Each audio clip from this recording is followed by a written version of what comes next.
इसको वोट मत दो तो उसका मतलब यह है कि सीमांचल में नाइंसाफी जारी रहे, लाखों एकड़ जमीन पानी के बहाव में कट जाए, किसानों को उनका हक ना मिले, हमारे बच्चे और बच्चियों को स्कूल और कॉलेज ना मिले। मेरे भाई, ये सच्चाई आपको बयान कर रहा हूं, इसीलिए तो सब के सब हम पर गाली लगाते हैं, हम पर इल्जाम लगाते हैं। मैं सच्चाई को तुम्हारे सामने बयान कर रहा हूं। मैं पौखाने की जनता से और बहादुरगंज की जनता से अपील करने आया हूं, ठाकुरगंज की जनता से अपील करने आया हूं कि आप अख्तर अली खान को मजबूत करिए। जब मैं ये कह रहा हूं, सुनिए, ईमान की साथ को मजबूत करो। मैं तुमसे नहीं कह रहा हूं कि ओवैसी को मजबूत करो, मैं ये कह रहा हूं कि अपने आप को मजबूत करो। और मजबूती कैसे होगी? जब आप अपने वोट का सही इस्तेमाल करेंगे। आप देख नहीं रहे कि कितने बहुत बड़े नेता कांग्रेस के बीजेपी में चले गए। महाराष्ट्र का मुख्यमंत्री रहा अशोक राव बीजेपी में चला गया। बोलो उसके बारे में, बीटी नहीं बोलते उसको। कितने भाग भाग कर बीजेपी में जा रहे हैं, उनको कोई कुछ नहीं बोलेगा। मगर जब ओवैसी आकर सीमांचल जिंदाबाद, सीमांचल इंसाफ की बात करता है तो उनके पेट में दर्द शुरू हो जाता है। जब अख्तर उल इमान बिहार की विधानसभा में गरीब और मजलूमों की आवाज बनकर उनके हक की बात करता है तो उनको पेट में दर्द शुरू हो जाता है। तेजस्वी यादव को जरा सोचना चाहिए था कि जब तुमको मजलिस की जरूरत पड़ी तो अख्तर अली खान को बुलाया और बोला कि अख्तर भाई हमारा साथ दे दो।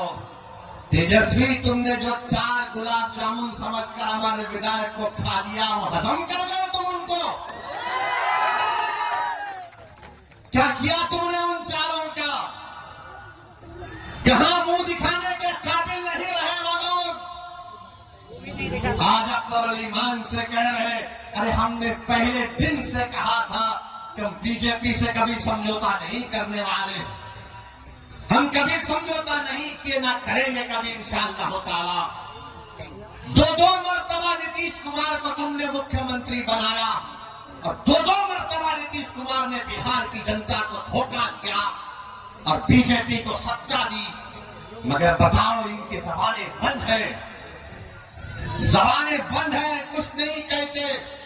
मगर मेरे अजीज दोस्तों और बुजुर्गों, हम आपसे सिर्फ यही अपील करने आए हैं कि आने वाले लोकसभा के चुनाव में नरेंद्र मोदी के 370 का वो जो दावा कर रहे हैं, उसको रोकने के लिए, सेकुलरिज्म को हकीकी कामयाबी दिलाने के लिए, सीमांचल में इंसाफ की लड़ाई लड़ने के लिए, बिहार के गरीब और मुजरिमों की ताकतवर आवाज को पार्लियामेंट में पहुंचाने के लिए, वतन अजीज के गरीब और मजलूम अकलियतों की आवाज को बिहार से पार्लियामेंट तक भिजाने के लिए हम आपसे ये अपील करने आए हैं, गुजारिश करने आए हैं कि आप अब की बार मजलिस को वोट दीजिए। जो लोग सेकुलरिज्म की बात करते हैं वो सिर्फ तुम्हारा वोट लेना चाहते हैं और उसके बाद वो बीजेपी को इख्तियार देना चाहते हैं। तो हम आपसे अपील कर रहे हैं कि आने वाले लोकसभा के चुनाव में आप मुत्तहदा तौर पर अपने वोट का इस्तेमाल करते हुए अपनी आवाज को लोकसभा तक भिजाइए ताकि आप इत्तेहाद, हाँ, तेजस्वी यादव है यहीं पर कहा था सीमांचल डेवलपमेंट बोर्ड बनाएंगे, कहा था ना, यही कहा था। हमारी बात का यकीन करना। सीमांचल डेवलपमेंट बोर्ड कहां गया? खत्म कर गए तुम उसको भी। जब वोट लेना आता है तो सब खड़े होकर झूठी बातें करते हैं। क्या कहा था तेजस्वी ने कि हैदराबाद से ओवैसी आया, इसको बिरयानी खिलाकर भिजा दो। अरे तेजस्वी, तुमको कभी खाने की जरूरत पड़ गई तो हम अपने घर से भिजाने को तैयार हैं। बताओ, मगर तुमने सीमांचल की जनता का खाना छीन लिया, तुमने सीमांचल के गरीबों से इंसाफ नहीं किया। तुम तो डिप्टी चीफ मिनिस्टर बन गए, चाचा को मुख्यमंत्री बना लिए और खूब तुमने गुलाब जामुन खाए, खूब मलाई खाई, मगर सीमांचल की जनता परेशान है। तो इसीलिए हम आपसे अपील कर रहे हैं कि आप आने वाले चुनाव में मुत्तहदा तौर पर मजलिस का साथ दीजिए।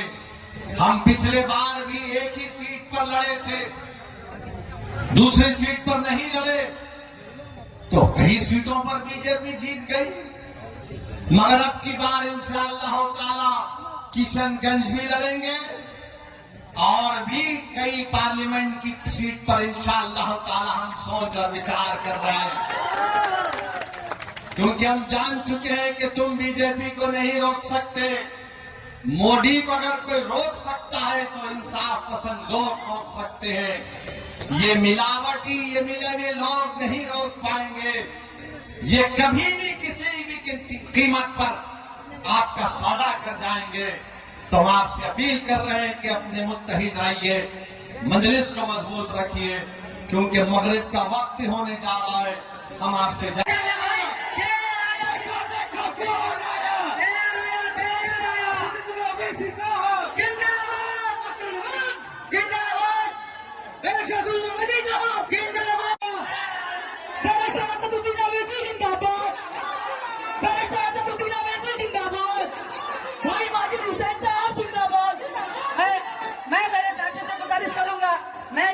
गुजारिश करूँ कि स्टेज को खाली कर दे।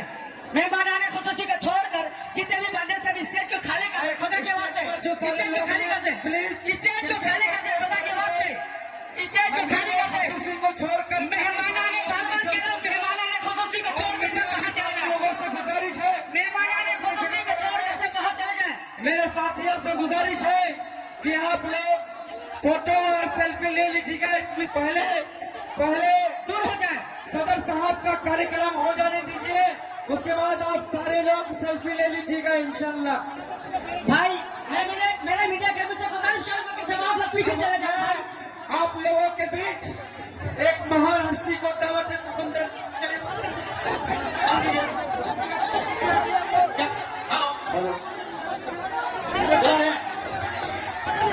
अब आपके बीच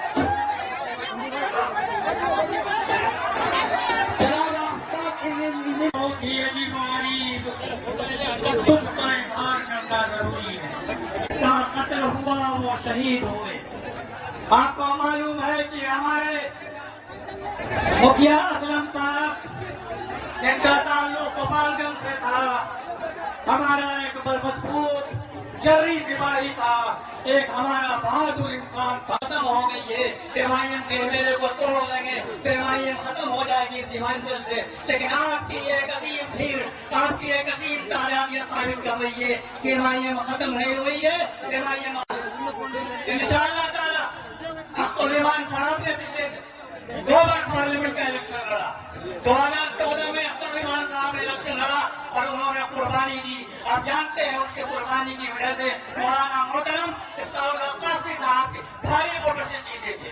और आपको उम्मीद है और आपकी भारी तादाद और आपके जोश और जज्बा को देखकर ये साबित हो रहा है कि अब के बार अब्दुल भारी ईमान से जीतेंगे और भारी वोटों से जीतकर लोकसभा पहुंचेंगे इंशाअल्लाह जरूर। आपका बहुत बहुत शुक्रिया। अब मैं आप सभी के बीच केवल 1 मिनट के लिए जनाब शमीम साहब को नौजवान नीतीश ये समझते हैं कि हमारे 4 विधायकों को तोड़कर तुमने सीमांचल की आवाज को खत्म करके रख दिया। मैं बताना चाह रहा हूं नरेंद्र मोदी को, नीतीश कुमार को, तेजस्वी को, सीमांचल की आवाज कभी खत्म होने वाली नहीं है। तुम तीनों गोपालगंज में उनकी हत्या कर दी गई, उनका कत्ल कर दिया गया और फिर सीवान में आरिफ जमाल साहब को भी उनकी हत्या और कत्ल कर दिया गया।